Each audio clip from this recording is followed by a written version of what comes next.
This episode is brought to you by Peacock. The new Peacock original documentary, Matthew Perry, A Hollywood Tragedy, dives deep into the beloved actor's rise to fame and his tragic death. 5 people, including Perry's personal assistant, 2 medical doctors, and an alleged Hollywood drug dealer known as the Ketamine Queen, were charged with conspiracy to illegally provide Perry with the ketamine. Explore the details of the case in this heartbreaking special, streaming now only on Peacock. At T-Mobile, our critical mission is providing unparalleled 5G coverage for when connectivity is mission critical. Introducing T-Priority, America's best 5G network experience for first responders, even in times of congestion. More capacity, faster speeds, better coverage. T-Priority from T-Mobile, built for tomorrow's emergencies, ready today. Discover more at t-priority.com. For qualifying organizations on eligible rate plans, coverage not available in some areas and may be impacted by emergencies. 100 Cheers, Georgia. I'm Giles. Yes, nice We've to just meet you, met Giles. before. Well, we haven't just met before. We've just met this second, yes. First of all, congratulations on the Brits. Thank you. Best new artist. Yeah. That's something that will never go away. Yeah. Like, you have that No, you award. can't take it from me. Yeah, for sure. Yeah, no, it's cool.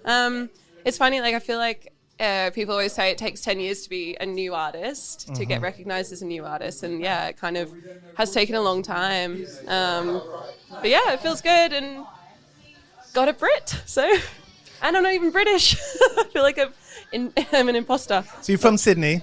Yes. Yeah. Moved here just over 10 years ago? Yeah, just about that. Yeah. With family? With family. My dad's English, so I'm sort of British. Moved to Winchester? I did, yes. I've done my research. Wow, yeah, it's actually more than most people I know about me. What was your school like? Did you find your people? Did you find your My Chemical Romance fans? No, not at all. In the first school, because I did my GCSEs in the UK, and I came to the UK for about a month, and then they were like, there's these things called GCSEs that you've got to do. So I did them, and I didn't make any friends, and I ate my lunch in the toilet, and I was like, what am I doing here? I want to go home. Then I went to college and met my best friends and my boyfriend and everyone. So it was worth it in the end. But yeah, I was not stoked to be here initially. Difficult few years.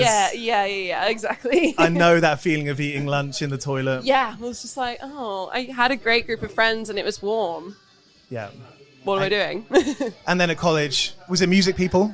It was music people, yeah. I formed a band with my friends when we were little, or when we were 17, and we would play local venues in and around Southampton and Manchester. Which venues? The Joiners, in particular, was our favourite. We played there a few times. Heartbreakers, the Railway in Winchester. Yeah, heard about that.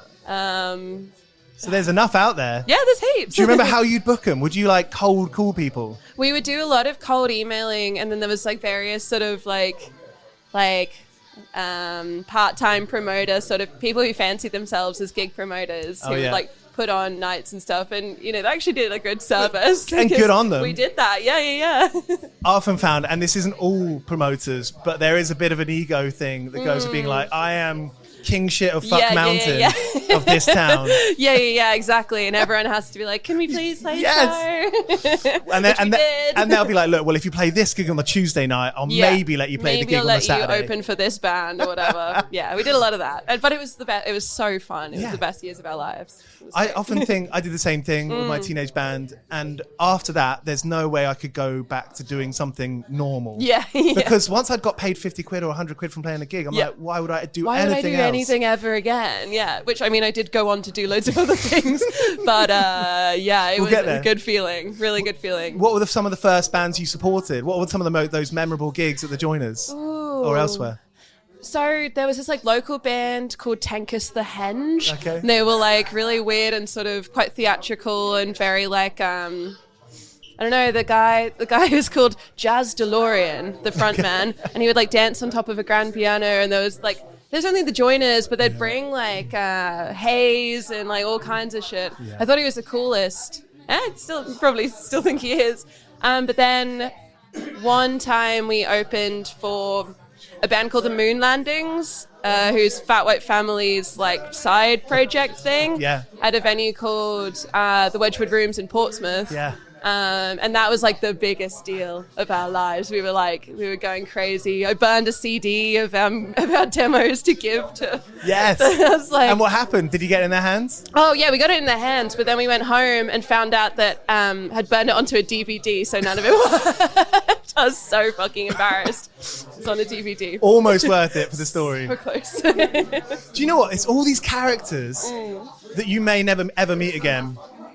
But those characters play a role. Yeah, they were so formative. I remember when I called one of my other band members to be like, we're going to support the moon landings. I was like so excited. And he was like, no fucking way. That's amazing. And it's like one of the nicest phone calls I've ever made telling him that. So it was really, yeah. So fast forward to now, and so much has happened between that time. But, you know, the BRITs was only just this weekend. It was. And you gave that amazing speech. So well put. Thank you. In front of so many people. Yeah. I don't know. It was obviously like there's always a chance that you're going to win something if you're nominated for things, but don't like to assume. And I sort of thought that I was like, if we do win, I'd love to say something about independent venues, because like what a platform it would be to say that. And I was like, okay, say something like that. But I didn't really expect to win. And then I got handed a microphone. It's like, okay, time to do a speech. And then I was like, as I was doing the speech, I had this moment of self-awareness, like, oh my God, I'm giving a speech. Like, that's so funny. I'm doing a speech. And yeah, so it was kind of off the cuff a little bit. But I mean, you know, when you watch it back, you're like, oh, I could have phrased that better. I could have been more articulate, but it is what it is. No way. Right. I got 2 words. Hell fucking yeah. It's fucking yeah is 1 word. Then. So sick. Because there are thousands of people just in England or UK alone, all over the world, where they do everything to do music. Yeah. And they spend all the money they have and they never make any money. They do all this thing for free. Totally. Like the music industry is so founded on people doing free stuff work. For free at every conceivable level, like just down to like the artwork that you get for gigs. Mm-hmm. Like someone's just made that for free. Yeah. And I think it's so important to recognize those people because they do it for free. They should obviously be paid so much.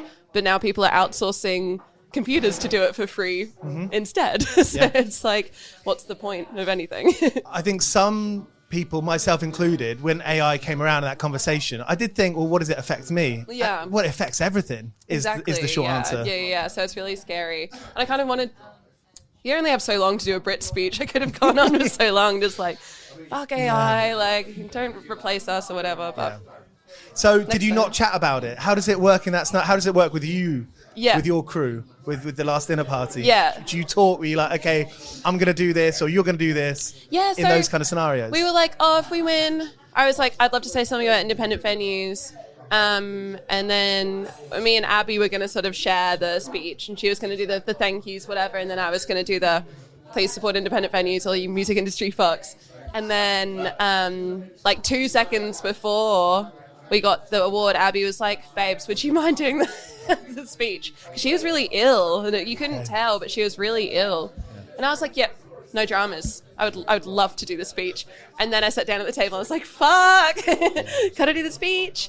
Well, we can cheers to that because that is so sick. I did debating in school. Do you remember any of those debates?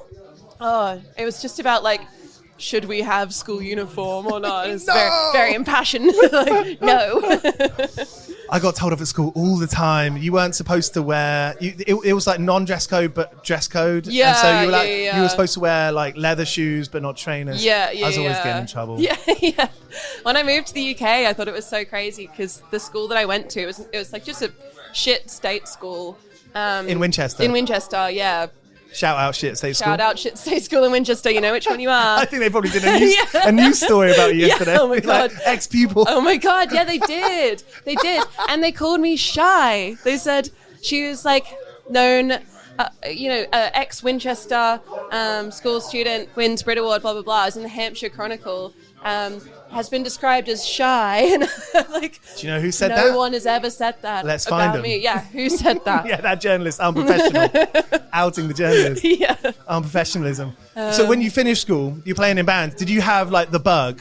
Yeah. That's kind of a cheesy way of putting it, but it kind of is the bug. Yeah, I think the thing is, like, I've always played music. Even when I was little, like, me and my brothers would play music together and just, like, make mini bands, write songs together, but I've always wanted to do that for fun and just for the thrill. And I love playing live. I love writing music.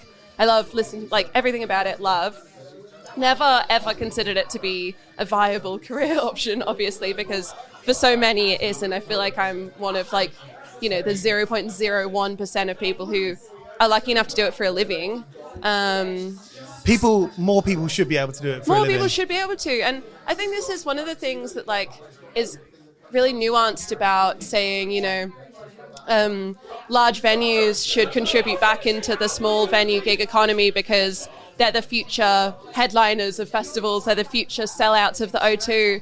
It's like, it shouldn't just be about artists who get really popular. Like, there should be money in being really niche and playing small venues and having a dedicated cult-like audience. Like, it shouldn't just be about the future money makers and the future sellouts and number one album makers. There should be opportunity to make a living in just touring small venues, you know, like I think there's a conversation there that is not often had about what it should look like and how the gig economy should sort of function, that it's not just about future money makers for the rest of the music industry. It's about people who should just make money for themselves with their own craft, their own labor.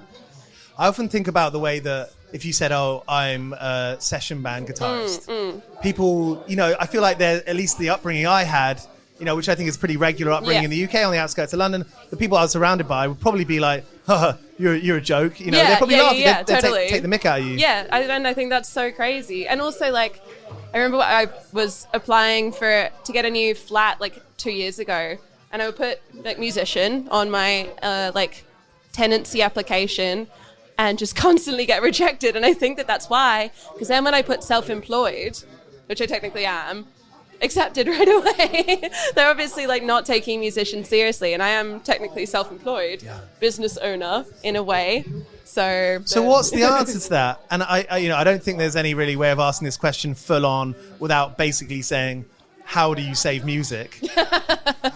But how do you save music? What is is it government support? I think it's I think it is government support. I think the answer is so manifold, and I think that ultimately it's about placing more value on the arts itself as a important thing to nurture. And I think if the government saw it as so important to nurture, they would be reinvesting. And you see other countries like Scandinavia, they absolutely fund the hell out of the arts. It's great. It's amazing. Even Ireland, have really good and much more generous arts councils and funding for people. When you've played those places, have you seen that? Yeah, it's so obvious. Particularly in festivals, you'll go to a rural festival in Sweden, and it'll have a noticeable presence from Swedish arts councils. And it'll be beautiful. The way that you get treated as an artist is really nice. You get hot dinner. Yeah, you get a hot dinner. You get free booze. You get someone who's being really nice to you, whatever. And then you play UK festivals and not naming names, but a lot of them treat you like absolute garbage, and they pay you fuck all. So it's a small touring band. I remember the first time we played a festival season, we would get paid £150 for these festivals that we're doing. And that's not even the van and driver hire. That's not even the van. That's not even any kit hire. I think that to save music in this country is to value it from larger venues, from promoters, Ticketmaster, Live Nation, all of those people, to see it for what it is this beautiful, valuable thing and reinvest. And for the government to give funding to schools and show people that music is indeed a viable career option, which it isn't at the moment. It's sad but true. It's not. It's ridiculous how much we celebrate the Stones and the Beatles. And they won at the Grammys this year. Huh? They both won awards at the Grammys this year. They keep on coming back. They'll probably win next year as well. Yeah, Do you know, if bands got, if so many, teenagers, if a teenage band, of which there are thousands, all got 250 quid a month even per band, not even individually. No. That means that they would be able to make demos, tour, write, and ultimately you create the ecosystem. Yeah. And like, you know, you build the whole thing up. Totally. And you know, like if they're given money to create demos, to buy equipment, to go, then they're putting on shows at independent venues, then people are able to come to those and like support them. And I just think it's all like that. It seems so obvious to people who give a shit, but if you don't and you just like cut here, and that's why like you're seeing sort of fewer and fewer bands get signed to labels instead of solo artists, is because it's so expensive to be a band. And I think that we'll lose the great sort of rock and roll band scene of this country unless bands is a sustainable way of making art, which it should be, because bands are great. For sure. Is this something, and I'm sure it is, but you know, let's talk about it. Is that something that you and the other members of the band have talked about since the beginning? Yeah. Of like, how do we make this sustainable? Yeah, totally. I mean, when we started, it was, you know, we got signed very quickly, which was extremely fortunate. And it was just as fortunate because I was studying and also working full time and trying to balance all this crazy stuff. So as soon as we got signed and as soon as we got an advance, it was just like, oh my God, thank God, like all that's over. You don't have to worry about the money so much. You know, he's still supported by working in bars and everything like that. But I think that for artists to get signed, it's just like a tiny bit of security. Like we are getting investment by a major label or an indie label, whoever it may be. But yeah, it is extremely challenging to be in a band as well as supporting yourself. It's hard to wrap your head around. Yeah, totally. And you're trying to live a normal life here. Yeah. How do you do that? Simultaneous. Yeah, I don't know. It didn't last very long. 101 Part-Time Jobs is the name of the show. You've done. Do you reckon how many side jobs do you reckon you've done? I think probably 10. Yeah. All of them in hospitality and retail. Mm-hmm. All of them varying levels of like really, really shit as well. Intensity of shiteness. First job was in an ice cream shop in Australia, which sounds really cute and whimsical, but the boss was an absolute tyrant and she hated me. Where did he find these people? I don't know. She was like such a bitch. And I shaved my head once and she told me this really horrible thing and then I got fired. Okay. So that was that job. Charming. I was about 14 at that point, so it's like, that's interesting. Gave you like a good sort of expectation of life? Yeah, I was like, oh, okay, cool, so life sucks. This is until I'm 67 and then I'll just retire. And then I worked in a Japanese restaurant in Sydney as well. That was kind of quite nice. Yeah. Very quiet, just me and this 65-year-old Japanese lady, and we were best friends. Yeah. Lovely. Then I moved to the UK and I worked in the Rick Stein restaurant in Winchester. Right. You know that seafood guy? A child called me the servant once. A man called me a stupid little girl because I didn't know what vinaigrette went with what oysters. I don't know what vinaigrette is. No, not at all. Vinegar, but was small? Like, yeah, a little bit of a little vinaigrette. Like, tiny bit. So that was a really shit one. Damn. Very, very demoralizing. And that's all before you moved to London? Yeah. No, that one. Yeah, that's all before I moved to London. Wow. So this lived a life. I worked in a secondhand furniture shop for a bit, which was pretty shit, just like moving furniture around and getting shouted at. And then I worked in Turtle Bay, Winchester, you know, the Caribbean cocktail thing. I worked there full time, 60 hours a week at points, just to like save up. 60 hours a week is so many hours. Nuts. Yeah. And I went on a night out after I'd worked there full time for 6 months. Went on a night out with my friends in Southampton, and I got so blackout that I was walking around in the club being like, table 14 haven't got their drinks. still need mayonnaise on table 26.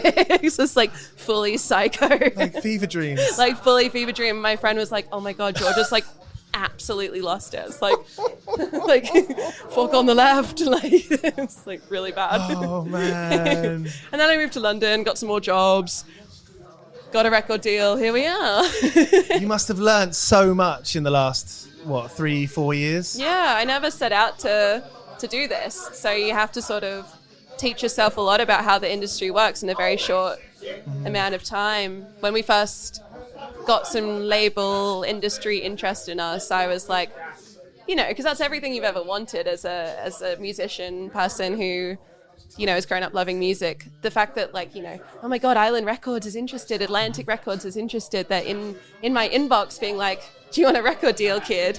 Like, obviously that's like the most fun adventure that you can sort of go on. And so I got so carried away with like admin and research and like looking up facts and figures about all these different labels and various people's experiences. So I sort of gave myself like a crash course in the industry before we signed anything, which was helpful. But yeah, since I've learned so much as well. That's really smart. I mean, most people would, and I'd definitely forgive them for just going on a bender. Yeah, I did that too. I'm very busy. Speaking of which, places where you might end up on a bender is here, Trisha's. Definitely have many times. Sat over there many times. I grew up around Watford. We used to go to like Astoria and Mean Fiddler when that was open. But a bit too young, and by the time I was old enough and could spend money at the pub, I don't really know where to go. Yeah, I know. Sometimes it's hard to find like the alternative. Totally, I know. And I think that's like, bringing it back to the venues thing, I think that's why indie venues are so good, is because like you can go there a lot of the times like for free, and there's also no expectation that you buy a drink. You can just exist in these spaces and hang out and experience live music and culture and everything. It's like a space between work and home where people, it's like a library in a way. A library. Yeah. You know, like it's a space between work and home where you can just be and experience like culture and stuff. So that I generally go to live music to go out, I think. I mean, I feel we've talked about so much. What I wanted to, this is so great. I mean, thank you for the stories. Oh my God, no worries. It really is like the kind of stories of artists we don't really hear. Well, we're starting to learn a bit more about economics, touring economics, band economics. Yeah. The conversation with just how music's listened to. And, you know, it's something I think it's interesting to talk about, interesting to hear about. I think so. And I think that like it's great that artists are showing more interest in being more transparent about things like you know, like Sam Fender's talking a lot about it at the moment, which is cool. And there's more of a interest in, you know, live venues and supporting up and coming bands. Like we always like to have unsigned or up and coming bands open for us on tour just to give them a good spotlight and stuff. And I find it so funny when artists like now are having such like articulate and nuanced conversations about how the industry works and how money works and all of that. And when you think about like, did anyone ever ask Oasis? Like, what would they have said? Like, it's such a new phenomenon that artists are sort of like economic and political correspondents as well, which is totally kind of random. I feel like a lot of bands feel like it's not their place to talk about it, which is fine. Obviously, it's up to the individual. Yeah, totally. But I find it pretty radical. Yeah, I would have loved to have heard about it more, you know, before we got into this. But I think there's like definitely a changing tide in terms of like transparency in the music industry and talking to other artists about what their experiences have been, because you know, even within a label, your experiences might be super different to other bands who are signed, depending on what they want to invest in or whatever. So yeah, it's cool. And kind of the sad fact is that people are out for themselves. Yeah. I don't want to say, you know, of course there are amazing people working at whatever level it is. But of course, the music industry is like, it can be a pretty fickle place. Yeah, 100%. Have you learned that? Yeah, I think you know, obviously you go into like a record deal or anything with like super wide eyes and just like everyone's going to be on our side. Everyone wants to make us the biggest band in the world, and they do that. They want you to be a massive band, but it's not because they love you and they think you're very special little people. It's because they want to make shitloads of money off you. And I think learning to distinguish like genuine sort of love and you know, personable connection with like, they actually just want you to do well so they can make money, which is their job, and that's fine. Yeah. But you have to learn how to separate the love that your friends have for you and wanting you to succeed versus the love that the industry has for you and wanting you to make loads of money, which I want to as well, obviously. Who doesn't want to make money and who doesn't want to be at great gigs? Yeah. And I feel like great gigs are the antidote to it, whether it's the George Tavern or the Windmill or totally. somewhere up in North London or West London that no one's ever all over this country. Like, who knows what's going on in the far corners. And I fall into the trap. I say London. Yeah. It's everywhere. It's everywhere. There's probably like amazing things happening like at this very second in random places, amazing songwriters and musicians and whoever, but we just would never have any idea. So I don't know. I think that with everything going on, it's so important to just keep. And I go to independent venues all the time. Like, it's just, I still love, and I always will. No matter how like things go with the band or anything, it's just nice to keep going. And that's the message, to communicate that and almost do I was going to say Facebook post, but don't do that anymore, do we? No.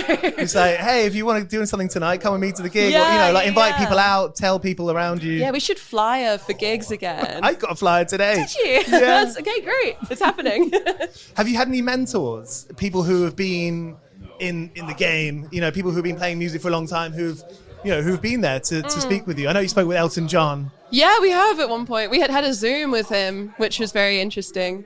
He like spoke at us for about 15 seconds and we went, oh my God, Elton John. And then he was like, okay, bye. And then like, okay. And then Lizzie accidentally didn't hang up. So they were just on the Zoom with Elton John for a second. It's like really Wasn't funny. He obsessed with one of you being from Watford? Yeah, Aurora's from Watford. Great. Yeah, so they had a little moment. Great stuff. I won't pretend to understand. Must be cool knowing that, because he's really keen on new music. I mean, it's cool knowing these sort of big people who the record collection are in our parents' records. Yeah. It's crazy. I think Peter Hook from New Order and Joy Division, and who's like one of my heroes and one of my dad's all-time favorite, bands and stuff. He once did an interview where he called us Dead Ballsy. I think that's so cool. You take it. It's like, yeah, all right, I'll take it. Peter Hook, thank you. Put that on your CV. Exactly. Yeah. 101. You just came from a class. When we organised this, you were like, I'm finishing my class at this time. Yeah. And I didn't want to ask until now. Okay. Is that a class you're teaching or a class that you're going to? Oh, I'm taking a Japanese class. Yeah. So at the same time as all of this is happening, I'm also learning Japanese. So I'm like, oh my God, I'm so busy and tired all the time. And then I give myself more homework to do.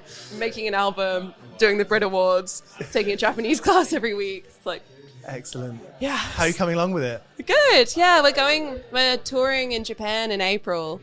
And I studied Japanese a little bit in high school because in Australia you can learn French or Chinese, Mandarin, Japanese, Indonesian, countries that are closer.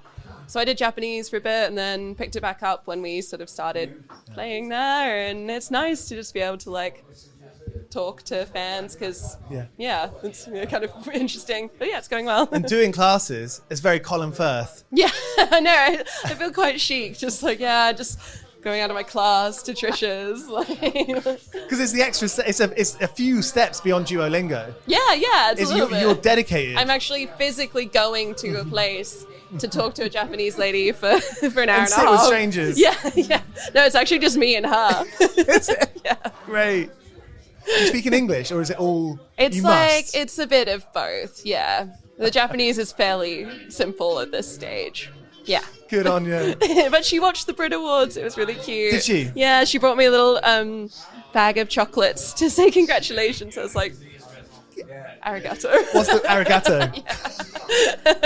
That is awesome. Georgia, thank you for the chat. Thank you. I've got one more question. Working a lot of side hustles. Yes. I think it puts you in a space, especially if you're trying to do loads of other stuff at the same time, playing in bands.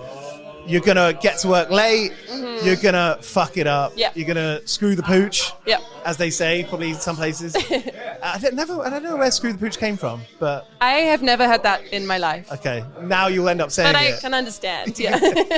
Have you got any work gaffes that spring to mind where really you just wanted the world to swallow you up? So many. the classics are like pouring drinks all over people and like whatever. God.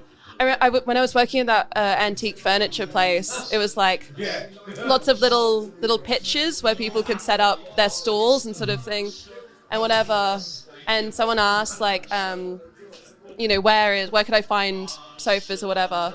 And then I meant to say it's like right over there in that pitch. But I said it's right up in that bitch instead. It's like tiny old lady. It's like, yes. Oh, sorry. Not what I meant to say. What was their reaction? Nothing, neutral. Stone. That's probably the best you could ask for. Yeah, just... Okay, thank you. Not gonna elaborate. Really That's a good one. What about in the band? Have you had just one of those, I guess in a live environment, things do go wrong? God, I fuck up like almost every gig. Just play a wrong note or do something stupid. Yeah.